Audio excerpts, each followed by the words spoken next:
Bristol City 5, Pompey 0.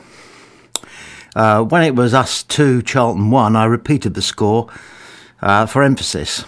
But I'm not going to repeat that score because I honestly believe this. If you were to take out their goals, and there were far too many of them, if you were to take those goals out and just show the game to some neutral who didn't know what they were watching but knew a bit about football, the sort of 85 minutes of football apart from the goals, take the goals out, I think they would conclude that the team in white shirts were marginally better than the team in blue, but not a lot.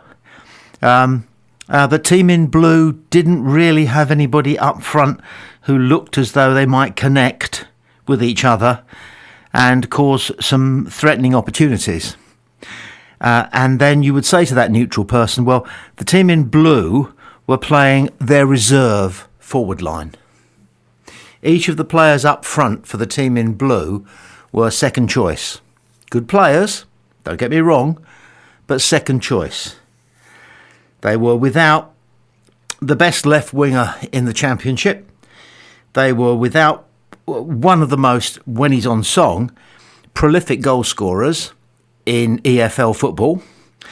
And they were without, well, we've never really had a designated right-sided attacking midfield player, but when we got Lang on the pitch, we're a different team. And we were without, the team in blue, were without him. You take those three players out of your setup, and how are you going to score a goal? Against a very professional side, which, you know, Bristol City were professional, they were tight, they were tidy, they were robust, they were big. They played the pressing game really well. They didn't tire on it. Sometimes you can tire playing the pressing game. They didn't. They kept it going right through to the 93rd or 94th minute when, as a Pompey fan, you start to think, well, maybe we'll score in the 92nd, 93rd, 98th, 99th minute because of what had happened just so recently. And you can wonder, you'll never know, but you can wonder whether the exploits of the Charlton game actually affected the club, the squad, so profoundly in mysterious ways that there was a kind of a hangover from it. Because a lot of people watching or listening to the game against Bristol City, by the way, it's 5 minutes after the final whistle, I'm still sort of quite emotional, but not in the way that you often are after a football match. I'm kind of emotional about taking a helicopter view on the whole thing, where we are. We're 8 points from 5 games. That's not bad in the Championship if you're trying to achieve what we're trying to achieve, which is security. But I'm taking a helicopter view on it because I don't want to go into details, because the details are too painful. And I don't want to get negative. There's no point getting negative. There will be people being very negative. I have a person who works in the locale where I live who loves it. He's a Pompey. He says he's a Pompey fan. He loves it when things are going badly. It sort of fits his life script. He's so happy. The look on his face when things aren't going too well at Pompey is one of absolute glee, certainly satisfaction. And you mustn't do that, and I don't do that, and you don't do that, I hope.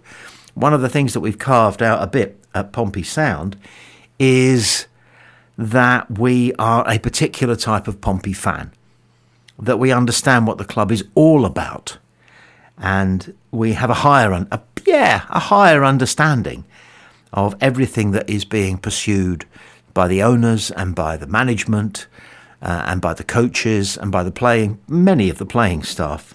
But I mean, let's get on to the playing staff. I have to say, whilst I'm stressing the fact that I don't want to be negative, that I think that John Swift has still got a way to go to justify the alleged £20,000 a week he's earning. More than Connor Chapman, according to what's-his-face, Andrew Moon, who did an excellent commentary on the Bristol City game, along with Guy Whittingham, who's capable of being very hang-dog, only because he cares about Pompey. But he can be very hang-dog when things aren't going very well. But those are the salaries. Weekly wages. Can you imagine what it is like to be earning £20,000 a week? Can you imagine it? Can you imagine what it's like to be earning what a nurse earns in a year, a week? And how do they check their bank balance? Do they go to their screen and go, oh, look, we've now got this six-figure sum sitting in the bank because I'm getting this. I must remember to put some aside for tax because I'm going to have to pay tax on it. I don't want to get caught out. But John Swift, I'm coming back to what I was rambling on about. John Smith is not quite hacking it, is he? Yet. How much time do we give him? How much time has he got? How long is his contract? Does anyone remember? If a player really can't do it, then that is the end of it.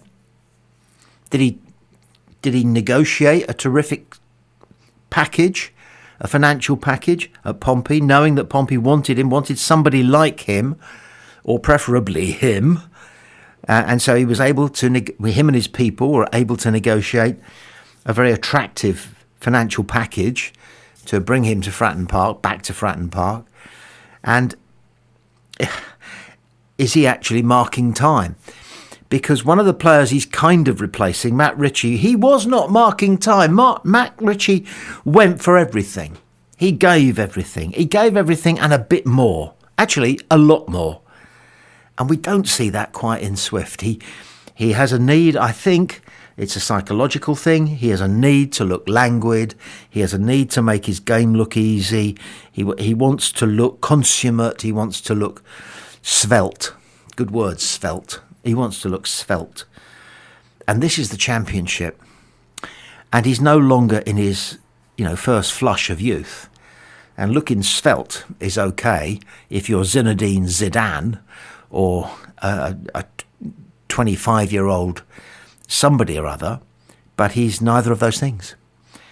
So I don't know if we're going to start boxing and coxing Chaplin and Swift, because they seem to be similar players in so many ways. If we are, I'm not sure which one I'd want to start. I think just marginally Chaplin. That's for me. You tell me. If you want to ever get a comment back to Pompey Sound, the email address, that's all we do. We don't do other digital stuff. Our email address is radiopompey@gmail.com. Okay? And it'd be nice if you felt like it to cough up your twopenneth. Other players on the pitch? Well, it was good to see an 18-year-old get a run out in the EFL, his debut. He played, didn't he, in a League Cup match for Pompey and scored a goal. The only reason I know that is because I listened to Dan Shaw's fantastic Pompey Quiz of the Year, which I strongly recommend. If you want to go to Pompey Sound Podcasts, you'll see Dan's amazing quiz. It's an hour and a half, but it's a good listen, a very good listen. And that was where I learned again, because you forget so much, don't you? At the time you go, oh, who's this guy Singer who scored for us in the League Cup? And then he disappears to Moneyfields. And then there he is suddenly on the pitch playing for Pompey against Bristol City. Didn't do very much. He received a very difficult pass from somebody. I think it was might have been Shaughnessy, might have been Matthews. And he took it really well. And then tried to lob it on down the line to Chaplin, I think it was. And that didn't quite work. But he did not look as though he was a fish out of water. He didn't look like an 18-year-old kid who was overawed by the experience. So fingers crossed. There could well be something there. Other players did what they do, didn't they? Dazelle did what he did. No Marlon Pack. Slight concern there. We need him. Would it have been a different game, a different score if Pack had been on the pitch throughout? Was it a game where management decided, look, we probably won't get anything here, so let's not go for broke? And did that suspicion of that game plan spill out into the team, and they all felt the same thing? I remember reading, I like my boxing, and I remember reading when Muhammad Ali was up against a difficult opponent, say Foreman, for example, in the famous Rumble in the Jungle, he would sometimes take a breather. Did we take a breather against Bristol City? We kind of might have done, just taken a breather.